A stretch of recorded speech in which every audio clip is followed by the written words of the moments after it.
출애굽기 17장 1절로 봉독하겠습니다. 이스라엘 자손의 온 회중이 여호와의 명령대로 신 광야에서 떠나 그 노정대로 행하여 르비딤의 장막을 쳤으나 백성이 마실 물이 없는지라. 백성이 모세와 다투어 이르되 우리에게 물을 주어 마시게 하라. 모세가 그들에게 이르되 너희가 어찌하여 나와 다투느냐? 너희가 어찌하여 여호와를 시험하느냐?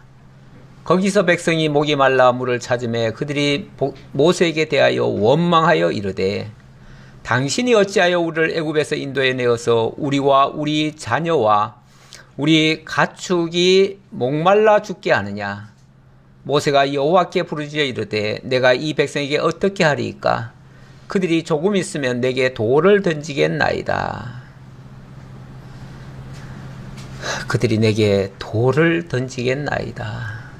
조금만 더 있으면 나 쳐 죽일 겁니다. 그 소리죠. 지금 백성들이 하는 행태를 봐서는 충분히 그럴 만하다는 겁니다. 지금 원망했다 그러는데 원망하면서 하는 말이 당신이 어찌하여 우리를 애굽에서 인도해 내서 우리와 우리 자녀와 우리 가축이 목말라 죽게 하느냐. 사실 하나님의 역사를 맛보고 그 엄청난 능력의 영광을 찬양했던 적이 불과 한 달도 안 지났습니다. 아마 그 어간에 일어난 일들이기 때문에 어쩌면 한 열흘이 지났을는지 어쩔는지 모르겠습니다.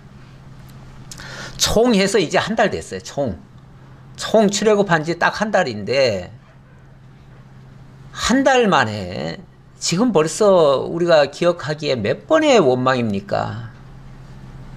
맨 처음에 그 하나님이 돌쳤을 때에 홍해 바닷길로 인도했다고 원망을 했죠. 그래서 홍해를 건너게 해줬더니 이번에는 3일 만에 또 물이 없다고 난리쳤죠. 쓴물이라고. 물은 찾았는데 쓴물이라고 난리를 쳤죠. 그래서 그걸 단물로 바꿔주고 또 엘림이라고 하는 오아시스를 만나게 해주었습니다. 그리고 신광야로 인도했더니 이번에는 또 양식 없다고 난립니다. 양식 떨어졌다고. 그래서 저녁에는 메추라기로 또 아침에는 만나로 배불리셨습니다. 그리고 한 일주일, 2주일 정도 지났을까요? 그리고 이번에는 하나님께서 르비딤이라고 하는 곳으로 인도를 하셨어요. 지금 감이 좀 안 올 것 같은데 제가 지도를 한번 잠깐 그려볼게요.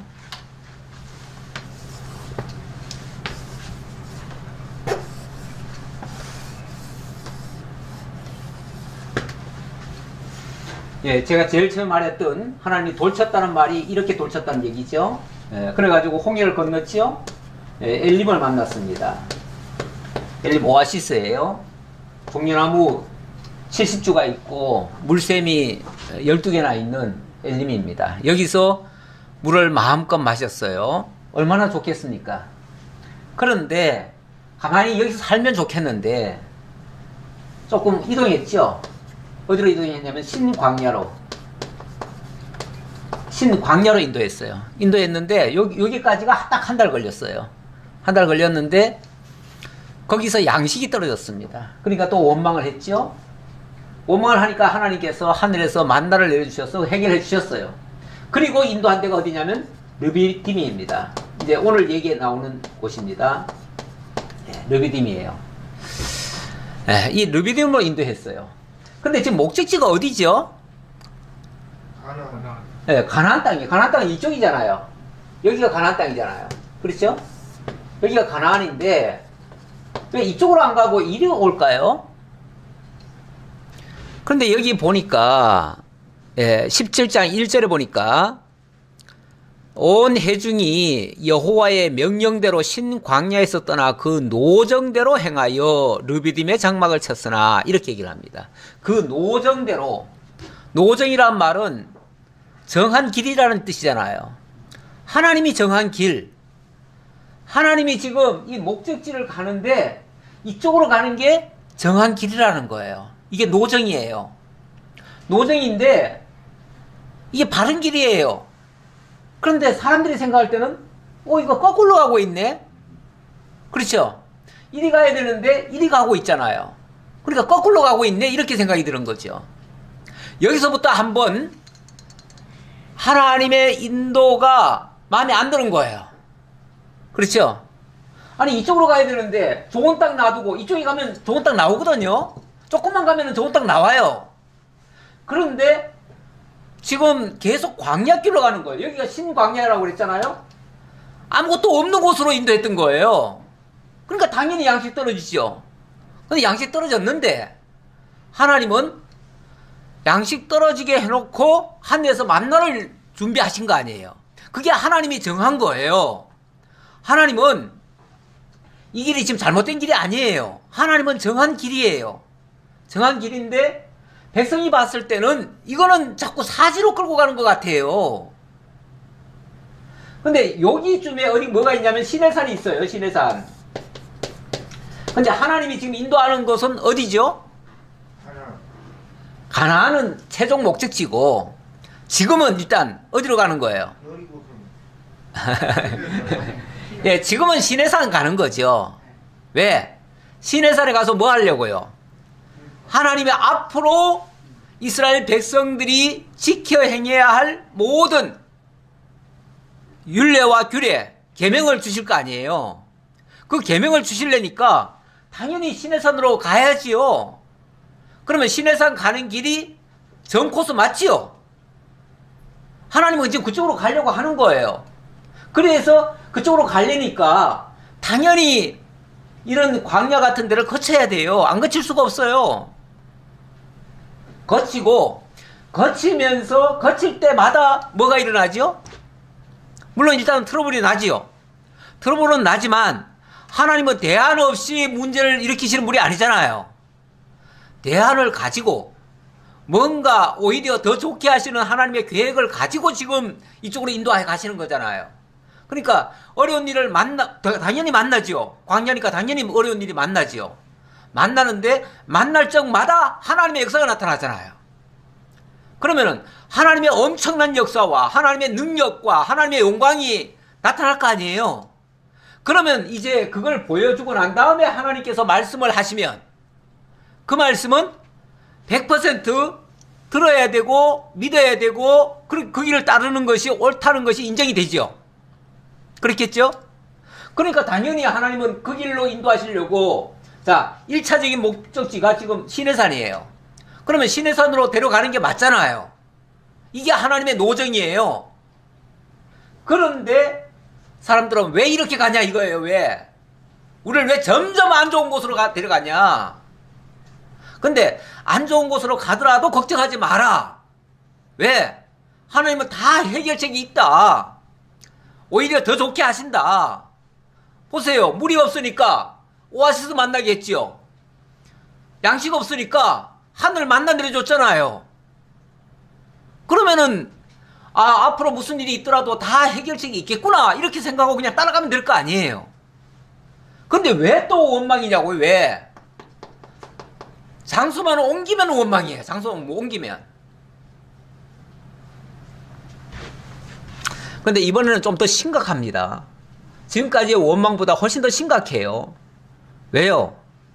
아까 제가 내게 조금 있으면 내게 돌을 던지겠나이다 이렇게 말하는 거 보니까 조금 있으면 이제 돌 들어가지고 모세를 쳐 죽일 생각까지 하는 거예요.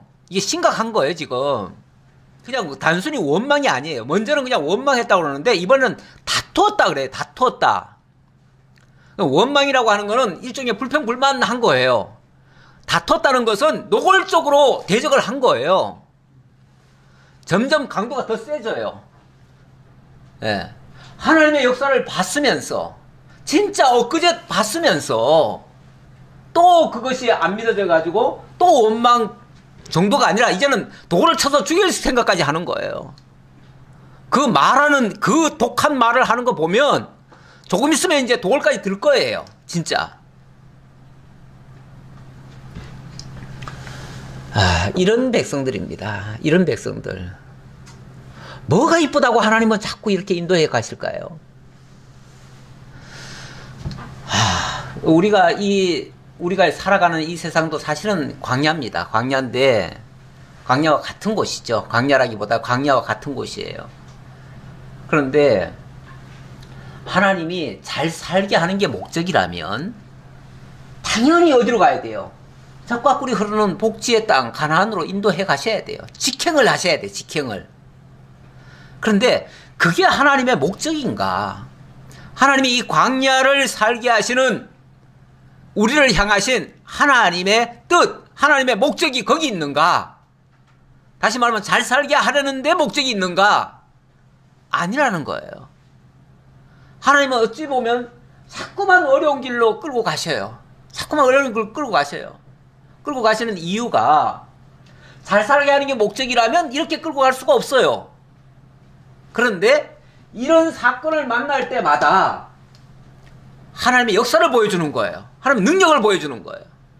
그걸 보여줌으로써 나 살아있다. 나 너희와 함께하고 있다. 모든 문제 내가 다 해결해준다. 너희는 나의 말만 들어라. 나만 의지해라. 사실 그거 보여주는 거 아니겠어요? 그게 하나님의 계시예요. 하나님 계시를 지금 목적하고 하나님이 지금 인도하시는 거지 잘 살게 하려는 게 목적이 아니에요. 우리의 삶도 마찬가지라는 거죠. 우리가 지금 광야의 삶을 산다고 말은 하는데 광야의 삶이면 여기서 평탄하고 여기서 형통하고 여기서 만사가 잘 다 풀리고 그것만을 목적한다면 광야 삶이 아니죠. 그건 천국 삶이죠. 모든 게 아무런 문제 없이 하나님께서 그냥 길을 쫙 열어주셨다면 그건 천국 삶이죠. 그러면 이 땅을 하직하셔야죠. 이 땅을 빨리 떠나야죠. 그러면 이제 그 장소에 들어갈 거예요. 그런데 이 땅에 사는 한은 잘 사는 게 목적이 아니고 하나님 배우는 게 목적이다 보니까 하나님 배우려면 어려운 일 속에서 하나님을 배우는 거지 좋은 일 속에서는 하나님이 배워지는 게 아니에요. 그래서 우리 신앙의 본질이 어디 있느냐, 우리가 추구할 게 뭐냐를 생각해 봤을 때 그냥 잘 사는 게 목적은 아니다. 모든 게 형통하기만을 목적하는 건 아니다.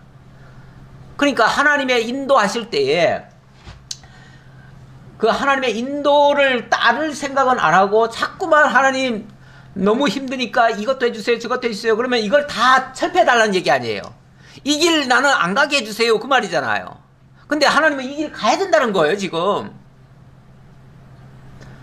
그러니까 하나님의 인도에 우리가 순응을 하느냐, 하나님의 뜻을 거스려 가면서도 내 목적하는 바, 내가 원하는 바 그걸 이루고자 하느냐, 이거 차이예요. 이거 차이인데 수많은 사람들이 예수를 믿고 난 다음에 자꾸만 하나님이 본질적으로 이끌고자 하는 곳으로 가려는 것이 아니고 어찌 보면 비본질적인 거, 잘 사는 거, 이 땅이 전부인 거 여기만 초점을 맞추는 경우가 더 많아요. 그런데 이 세상이 전부인 사람한테는 그게 맞아요. 왜? 그 사람은 이 세상이 전부니까. 이 땅에서 한 세상 잘 살고 말아야지 뭐 어떻게 해요. 이 세상이 전부인 사람은. 하지만 우리에게 영원한 처소가 있고 영원한 목적지가 따로 있다면은 그 목적지 가는 과정에 하나님이 보여줄 걸 보여주셔야 돼요. 그걸 봐야 돼요 우리가. 그걸 배워야 돼요. 그거 배우려면 어쩔 수 없이 조금 시간이 걸리더라도 그 과정을 거쳐야 된다. 거치는 것이 우리가 가는 정로다, 노정이다. 이렇게 이해를 하시는 것이 마음 편하고요. 마음 편하고 그렇게 마음을 바꿔버리면, 그렇게 생각을 하면 하나님의 인도하심이 어떠한 인도하심이든지 그냥 감사함으로 받을 수가 있는 거예요. 우리 생각이 바뀌어지는 거예요. 생각이 바뀌어지면요, 막 불편하고 힘들었던 일들이 오히려 좋아질 수도 있어요. 그걸 기대할 수도 있어요. 그걸 통해서 하나님의 역사를 볼 수 있으니까. 그러니까 우리는 지금 뭘 우선할 거냐, 이 땅에서 잘 사는 걸 목적할 거냐, 하나님의 영광을 보기를 원할 것인가? 하나님의 살아계심을 확인할 것인가? 이런 거를 생각해 본다면 당연히 하나님 계시를 우리가 깨닫는 것이 더 옳은 일일 것이다. 그게 신앙인의 모습이고 자세일 것이다 라고 말씀드리고 싶습니다. 자, 어쨌든 하나님은 사람이 볼 때는 자꾸만 거꾸로 가고 있어요. 하나님이. 그렇죠? 분명히 거꾸로 가고 있어요. 아니, 일이 바로 가면 제일 빠른 거 한 바퀴 돌렸죠? 또 여기 와서도 또 곧장 가면 될걸 또 이쪽으로 왔잖아요. 계속 돌리시는 거예요. 어찌 보면 계속 돌리시는 거예요. 이것이 이해가 안 되면 신앙생활이 불편해요. 힘들어요. 그래서 입에서 예수 믿기가 힘드네 이런 소리가 나와요. 나오는데 조금 더 깊이 있게 알게 되면 야, 하나님 정말 기묘하게 역사하신다. 하나님의 지혜와 그 능력에 감탄이 나와요. 감탄이 나와요. 근데 이거를 이제 미리 그렇게 하나님의 것을 기대하고 그 길을 따라가면 매번 갈 적마다 신이 날 수 있는데 하나님 역사를 보니까 근데 그걸 못 보면 매번 부딪혀요. 매번 부딪혀가지고 매번 힘들어. 우리 신앙생활이 나는 좀 편하기를 원해요. 편하기를 원하는데 편하는 방법은 내 뜻을 자꾸 관철하려고 하면 편하지 않아요. 절대. 그런데 하나님의 뜻에 순복하면 편해질 수가 있어요. 그래서 우리는 우리 신앙을 자꾸만 하나님 앞에 굴복시키기를 원해요. 하나님의 생각에 우리 뜻을 좀 꺾기를 원해요. 사도 바울은 내가 날마다 죽노라 이런 표현을 했는데 어찌 보면 내 욕심도 죽어야 되고 내 생각도 죽어야 되고 내 의지도 좀 꺾여야 돼요. 사실은 하나님 앞에서 말씀 앞에서 그러면은 내가 죽는 그곳에 하나님의 영광이 나타나요. 하나님의 역사가 보여요. 그럼 내가 죽는 게 아니고 진짜 죽는 게 아니고 그 안에서 새롭게 사는 거예요. 새롭게 새로운 방법으로 살게 되는 거죠. 이게 신인간이에요. 신인간. 새로운 인간. 하나님의 새로운 피조물 된 삶이에요. 하나님은 끊임없이 우리로 하여금 새로운 피조물의 삶을 살라고 해요. 옛날의 삶을 지금까지 살던 방식대로 살라는 게 아니에요. 자꾸만 고치라는 거예요. 우리 생각을 바꾸라는 거예요. 하나님 바꿀 생각하지 말고 하나님한테 졸라가지고 내 목적이 이루어질 생각하지 말고 하나님 뜻에 순복함으로써 내가 새로운 정말 하나님이 펼쳐가시는 그 아름다운 비전을 보기를 원하시는 거예요. 그걸 보여주셔요. 하나님이 보여주시는데 그걸 조금 못 참아요. 조금 못 참으니까 자 이제 르비딤까지 왔습니다. 르비딤까지 왔는데 여기 왔는데 아니 엘림에 있을 때 물 얼마나 푸사에 먹었잖아요. 또 신광야에 있을 때 양식 해결됐고요. 그런데 르비딤에 오니까 여기 또 물이 없네. 또 물이 없어요. 그러니까 장소가 한번 바뀐다. 환경이 바뀌는 거죠. 환경이 바뀌면 그 환경을 내가 지배하기까지는 조금 시간이 필요해요. 사실 그 환경이라고 하는 게 뭐든지 새로운 걸 만나면요 낯설어요. 낯선 거를 굉장히 힘들어 하시는 분들이 많은데 모르겠어요. 저는 낯선 데 가면 좋더라고요. 뭔가 기대가 돼요. 낯선 데가 좋아요. 그리고 뭔가를 그래서 저는 길을 가더라도 새로운 길이 뚫렸으면 꼭 가봐요. 그러니까 낯선 길이긴 하지만 익숙한 데를 가는 게 아니라 좀 새로운 길로 한번 가봐요. 물론 그 길을 가니까 더 길어지기도 하고 더 애를 먹을 수도 있어요. 하지만 거기서 또 새로운 걸 또 뭔가를 볼 수 있거든요. 그래서 저는 제 나름대로는 이게 파이오니어 정신이다. 개척 정신이다. 이제 그런 생각을 저 스스로 하고 내가 그런 성향인가 보다 생각하는데 어떻게 보면 우리 하나님이 인도하시는 길은요 항상 새로운 길일 수도 있어요. 우리가 익숙한 길이 아닐 수 있어요. 그 새로운 길은 생소하기도 하고 또 힘들기도 해요. 하지만 거기서 새로운 걸 또 깨달아서 보람도 있어요. 나는 그 후자가 좋아서 조금 힘들어도 좀 돌아가더라도 그게 낫지 않겠는가라는 생각을 하는데, 가만히 보면 하나님이 인도하시는 방법이 그런 것 같아요. 항상 익숙한 대로만 인도하지 않아요. 우리를 날마다 새로운 길로 인도하셔요. 새로운 길로 인도하시는데 그 길이 우리가 생각할 때는 불편한 길일 수 있어요. 하긴 뭐 집 떠나면 고생이라는데 어디 간들 편한 데가 있겠어요. 다 낯설고 다 힘들지요. 예. 자관 르비딤에 하나님이 인도하셨는데 마실 물이 없는지라.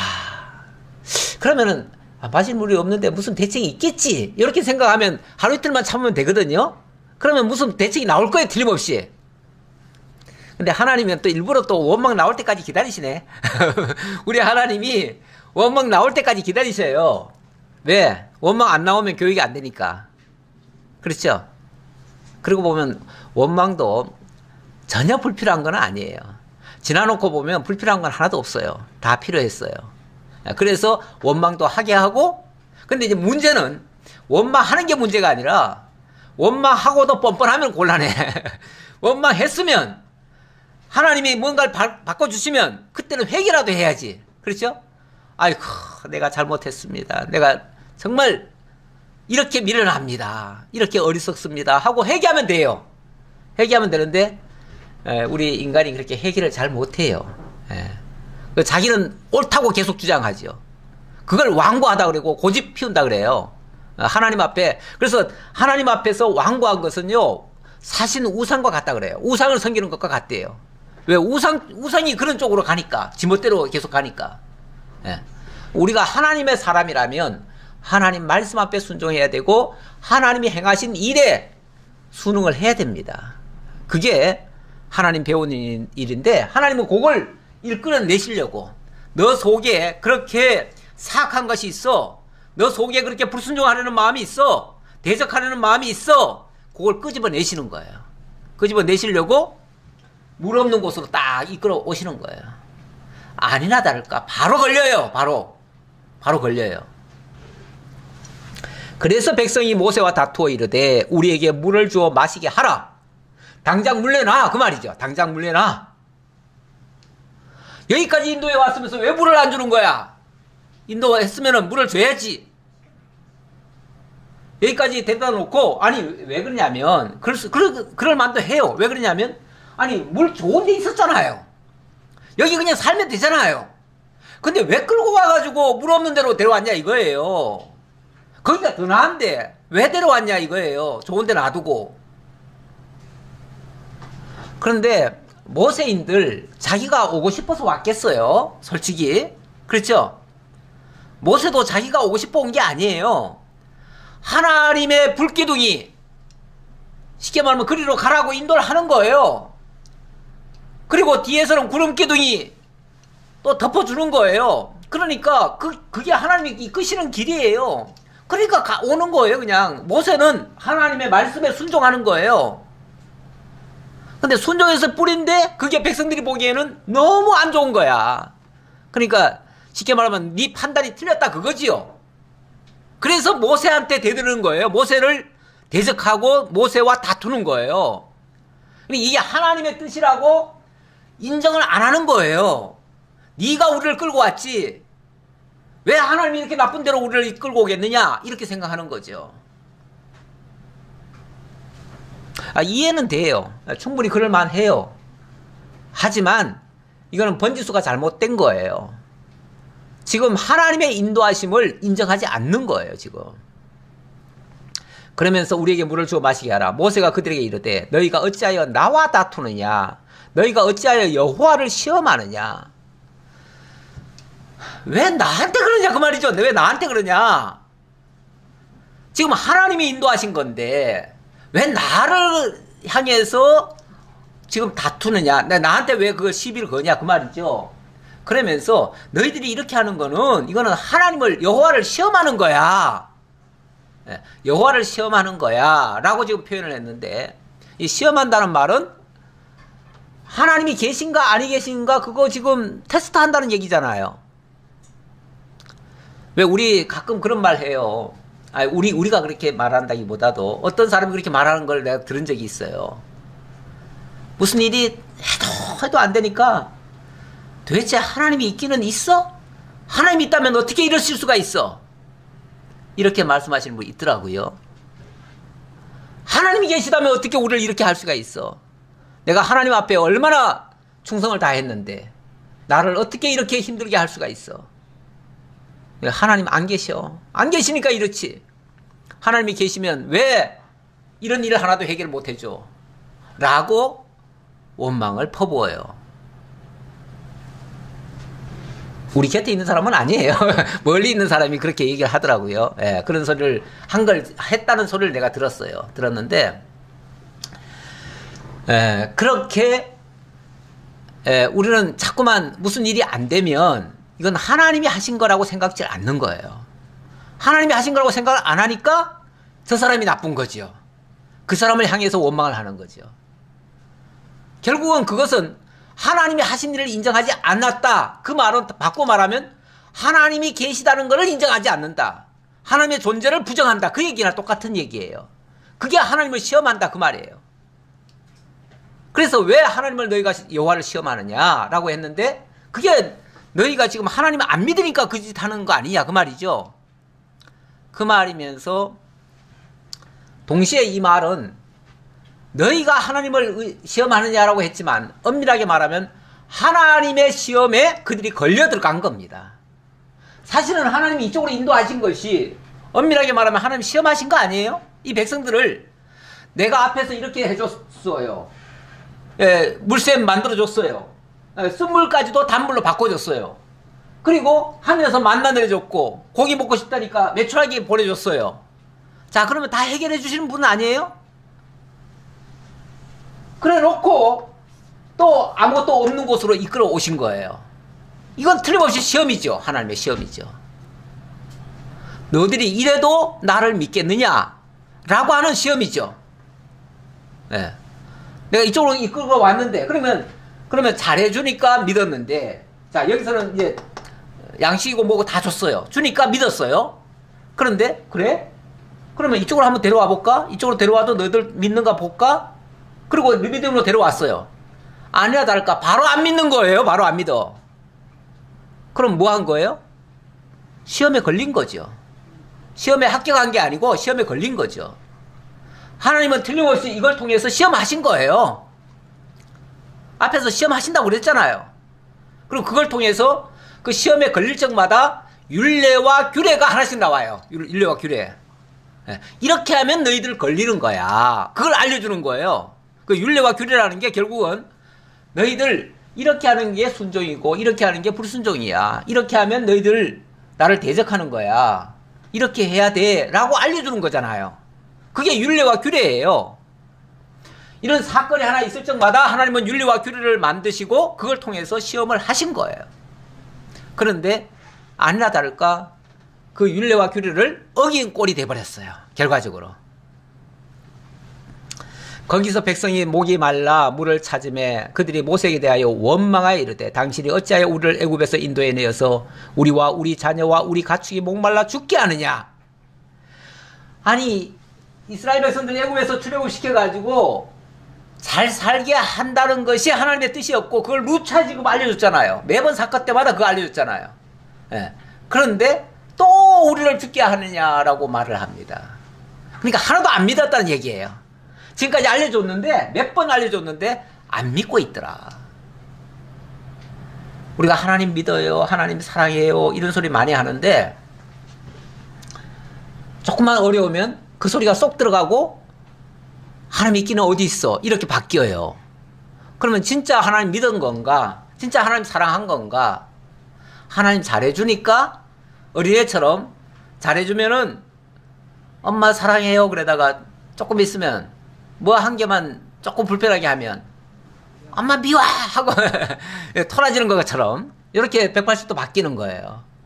그 모습을 지금 이스라엘 백성들이 지금 보여주고 있는 거예요. 그러니까 결과적으로 우리가 하나님 사랑한다는 게 진짜 사랑하는 건지 아니면 좋게 해줄 때만 그 말 하는 건지 이게 분간이 잘 안 가요.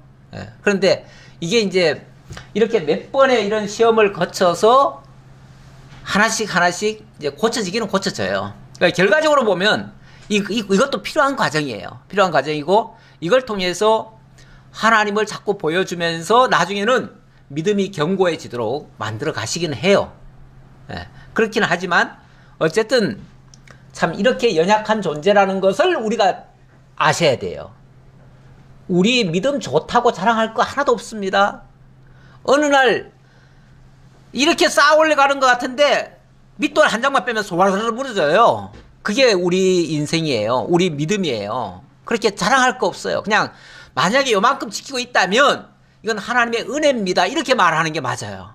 이건 하나님의 은혜로 여기까지 한 거지. 그래서 사도 바울도 그런 말 하지요. 내가 무엇을 했다면 그것은 하나님의 전적인 은혜라고. 예. 내가 한 것이 아니요 하나님의 은혜로라. 예. 이렇게 말하지요. 모세가 여호와께 부르짖어 이르되 내가 이 백성에게 어떻게 하리이까? 그들이 조금 있으면 내게 돌을 던지겠나이다.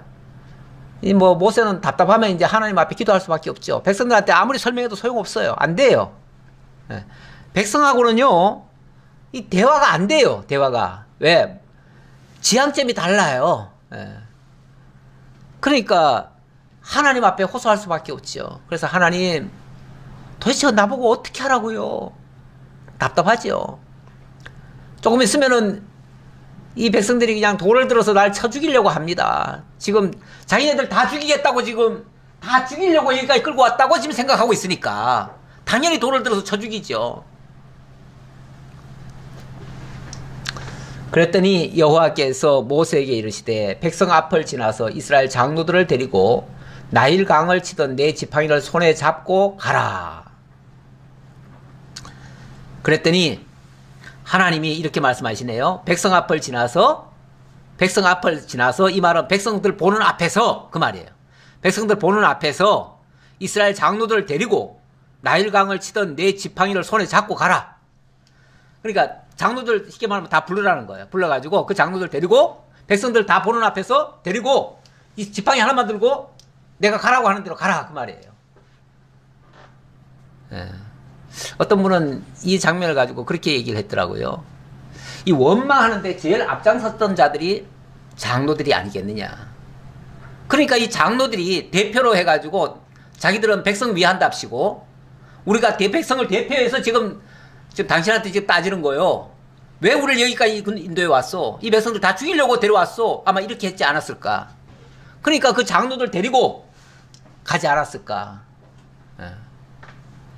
누가 원망했는지는 잘 모르죠. 그러나 모세한테 원망할 정도면은 백성의 장로들이겠죠. 일반 백성들이 원망했겠어요. 아니, 물론 아우성을 쳤겠죠. 일반 백성들이. 아우성 쳤겠지만, 일반 백성들이 모세한테 직접 나와가지고 그렇게 항의할 수는 없습니다. 그렇죠? 예. 그 장로들이 우리는 백성을 대표해서 당신한테 따지는 겁니다. 왜 우리를 여기까지 인도해 왔소? 이렇게 따졌겠죠.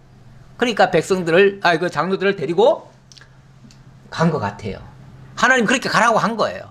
예. 그러면서 내가 호렙산에 있는 그 반석 위, 거기서 내 앞에 서리니 너는 그 반석을 치라. 그것에서 물이 나오리니 백성이 마시리라. 모세가 이스라엘 장로들의 목전에서 그대로 행하니라. 자, 그러면서 이제 대표로 여기 백성들은 르비딤에 놔두고 장로들을 데리고 호렙산에 온 거예요. 호렙산에 온 거예요. 이게 이제 호렙산, 시내산 이렇게도 표현하는데 이 호렙산이라고 하는 거는 이쪽에서 봤을 때 호렙산이고요. 시내산은 이쪽에서 봤을 때 시내산이고 그런 것 같아요. 그래서 이제 한 산인데 어느 쪽에서 보느냐에 따라서 호렙산이라고 또 얘기하고 시내산이라고 얘기하는데 어쨌든 호렙산으로 지금 데려온 거예요. 데려와가지고 큰 바위가 있는 곳에 너 거기 그런 거예요. 그러니까 이제 장로들을 다 세워놓고 모세가 앞에 섰을 거 아니에요. 그러니까 하나님이 네가 들고 있는 그 지팡이로 이 반석을 쳐라 그러는 거예요. 그래서 반석을 쳤어요. 반석을 치려니까 친 거예요. 그랬더니 그 반석에서 물이 막 활활 쏟아져 나오는 거예요. 보세요. 하나님의 계획이 다 있지요. 하나님이 계획 없이 일하시겠어요? 다 계획이 있어요. 조금만 더 가면은 반석에서 펑펑 쏟아져 나올 물이 있는데 그 신령한 물이 있는데 그걸 못 찾고 세상에 그걸 그 코앞에서 그러고 있어요. 그래서 백성들, 아니 장로들 데리고, 그 백성들 전부 다 데려올 수는 없잖아요. 그리고 호렙산은 아무나 데려올 수가 있는 데가 아니에요. 거기는 진짜 하나님 만나는 장소예요. 그러니까 하나님 만나는 장소에 너희들이 장로 백성들의 대표라니까 너희들이 와가지고 하나님 어떻게 하시는지 똑똑히 봐, 그 말이죠. 보여주는 거예요. 그래서 큰 바위 앞에서 바위를 치라고 한 거예요. 쳤더니 물이 쏟아져 나왔어요. 그럼 해결되는 거 아니에요? 하나님 다 계획 가지고 일하시는데 그거 좀 못 보고는 그냥 그거 못 봤다고 그 난리를 쳐요. 결국 이 일을 통해서 이 백성들이 얼마나 믿음 없고 얼마나 정말 어리석은 자인 것만 드러난 거죠. 결과적으로는. 그리고 하나님은 당신 보여주실 거 다 보여주시고요. 예. 그런데 이 반석에서 물을 내셨다. 이게 이제 우리는 또 중요한 의미를 찾긴 찾아야죠. 예. 도대체 반석에서 물을 왜 내셨을까? 물론 역사적으로야 그 당시 상황으로야 이 백성들에게 물 공급하려고 하신 거예요. 백성들에게 생명수를 주신 거예요. 주셨는데 고린도전서 10장에 가면 사도 바울이 이 장면을 가지고 이렇게 얘기를 합니다. 이 장면을 가지고 해석을 하는데 이렇게 얘기합니다. 우리 한번 그거 좀 보지요. 거기 좀 중요하니까. 고린도전서 10장 그 장면은 우리가 조금 볼 필요가 있어요. 조금 길게라도 볼 필요가 있어요. 1절부터 한번 볼게요. 형제들아 나는 너희가 알지 못하기를 원하지 아니하노니 알지 못하기를 원하지 아니한다. 이 말은요 부정의 부정은 강렬한 긍정이거든요. 반드시 알기를 원한다. 그 소리를 이렇게 얘기한 거예요. 너희들은 이 장면을 분명히 알아라. 그 말이에요. 분명히 알아라. 무슨 내용인데요? 우리 조상들이 다 구름 아래에 있고 바다 가운데로 지나며 모세에게 속하여 다 구름과 바다에서 세례를 받고 다 같은 신령한 음식을 먹으며 다 같은 신령한 음료를 마셨으니 이는 그들을 따르는 신령한 반석으로부터 마셨음에. 자, 거기서 마신 물이 뭐라고요? 신령한 반석으로부터 마신 거래요. 근데 그 신령한 반석이 바로 뭐냐면 그 반석은 곧 그리스도시라. 그 그리스도를 통해서 결국 구약시대에 역사적으로 이 호렙산 반석에서 물이 내려가지고 그 물로 백성들이 먹고 살았던 것은 결과적으로 장차 영원한 그리스도로부터 생명수가 흘러나와가지고 그 물을 먹고 영원히 살게 될 거, 그걸 가리킨 것이었다 그 말이죠.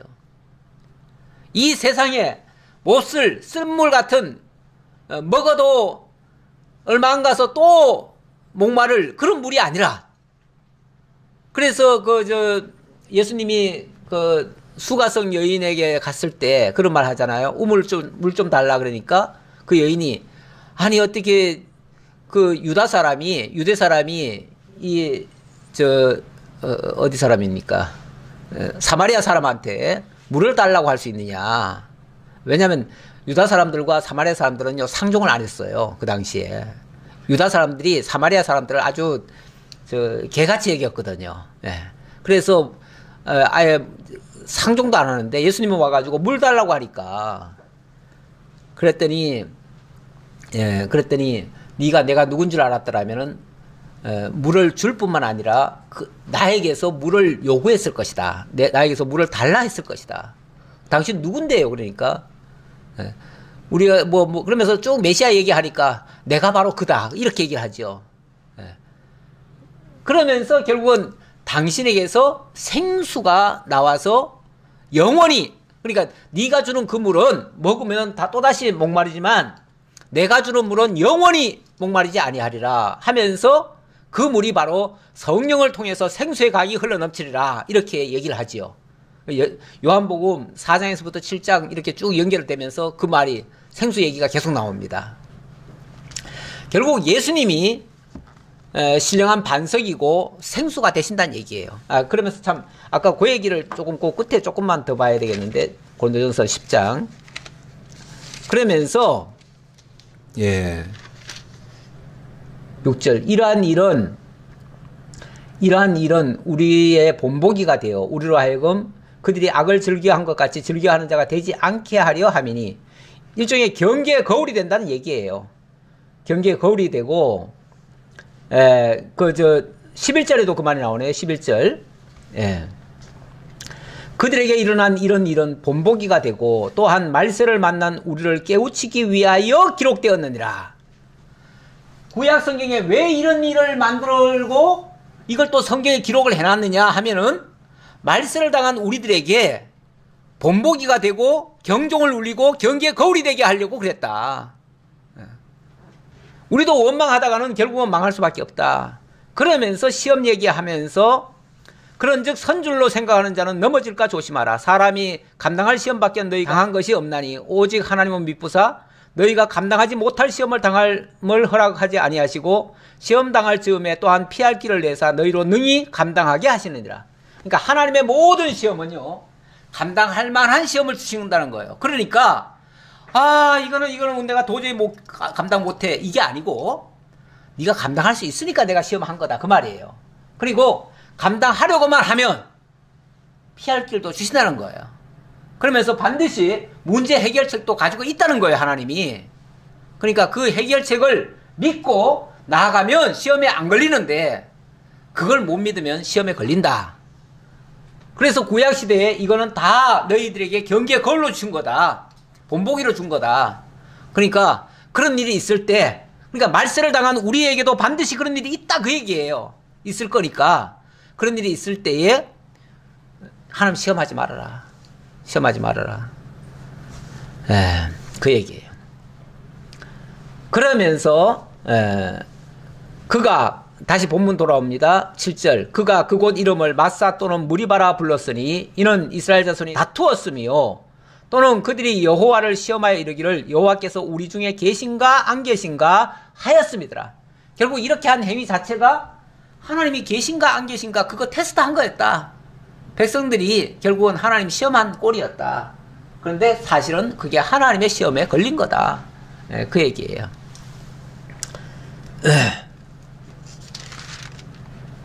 네, 오늘 요거 마저 하려고 했는데 마저 하면 시간이 너무 많이 걸리겠네요.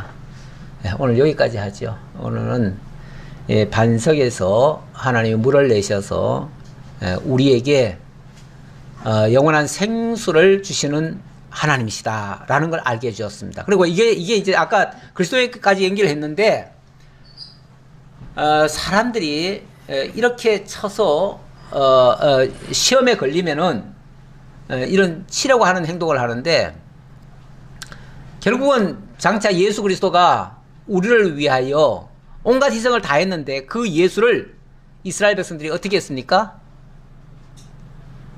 돌로 치는 정도가 아니라 아예 십자가에 못 박아 죽여버렸죠. 죽여버렸습니다. 그런데 그 못 박아 죽이는 것이 결과적으로는 이스라엘 백성들의 생명을 살리는 결과가 됐어요. 그러니까 예수님의 그 희생이 백성들을 살리는 그런 역사를 만들어냈어요. 그게 반석을 친다고 하는 의미이기도 해요. 그러니까 반석은 아까 예수 그리스도라고 그랬죠, 분명히. 예수 그리스도라고 했는데, 결국 예수 그리스도가 침을 당함으로 우리가 나음을 입은 겁니다. 이사야가 그렇게 얘기를 하죠. 메시아가 침을 당함으로 우리가 나음을 입었다, 이렇게 표현을 합니다. 이사야 53장에 보면 결국 예수 그리스도가 이 반석을 친다는 말 자체는 예수 그리스도를 결국은 희생시킨다는 얘기예요. 예수 그리스도가 그런 고난을 받으심으로 우리가 나음을 입게 되고, 거기서 영원한 생명의 물이 나와서 우리를 영원히 살리게 하실 것이다 라고 하는 그런 예언적인 의미가 있어요. 그러니까 이러한 결국 이 사건을 통해서도 결과적으로는 하나님 가르쳐 주시는 거예요. 하나님 메시아를 통해서 내가 너희를 영원한 생수로 살릴 거야, 이거 알려주시는 거예요. 이런 사건이 없었다면 이런 거 배울 기회도 없지요. 하나님 배우기에는 아주 적합한 하나님의 교육 방법이에요. 하나님이 이렇게 인도해 가시는 거, 이 광야에서는 끊임없이 우리에게, 미련한 우리에게 하나님 배우게 하시려고 어려운 길로 이끌어 가신다.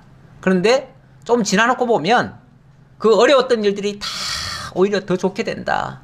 이거 하나 명심하면 우리의 생각이 바뀌어지고, 생각이 바뀌어지면 하나님이 하시는 일이 힘든 게 아니라 즐겁게 따라갈 수가 있습니다. 그 길을 따라갈 수가 있어요. 우리는 그렇게 되기를 바라서 제가 이 말씀을 조금 더 강조해서 말씀드렸습니다. 기도하겠습니다. 아버지 하나님 감사합니다.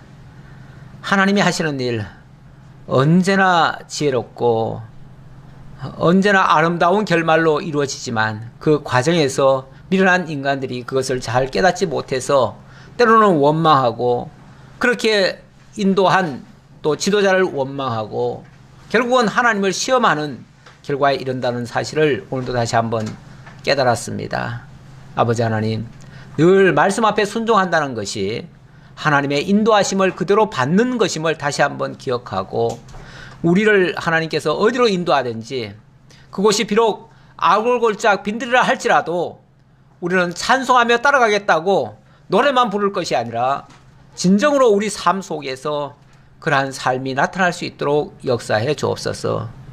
지금도 여러 가지 어려운 형편에 처해서 그 어려움 때문에 고통을 느끼는 성도들도 있습니다. 주님께서 해석을 바르게 잘 하도록 하시고, 무엇보다도 그것을 이겨낼 만한 믿음을 주시고, 그 믿음으로 넉넉히 이겨낸 다음에 하나님의 놀라운 능력의 영광을 볼 수 있는 그러한 역사도 해 주옵소서. 그리하여 다음에 만날 때는 참으로 하나님의 은혜였다라고 고백하고 하나님께 영광을 돌리고 찬양하는 그러한 아름다운 성도의 성숙된 모습들을 다 볼 수 있도록 하나님 함께해 주옵소서. 모든 것 감사드렸고 예수님 이름으로 기도하옵나이다. 아멘.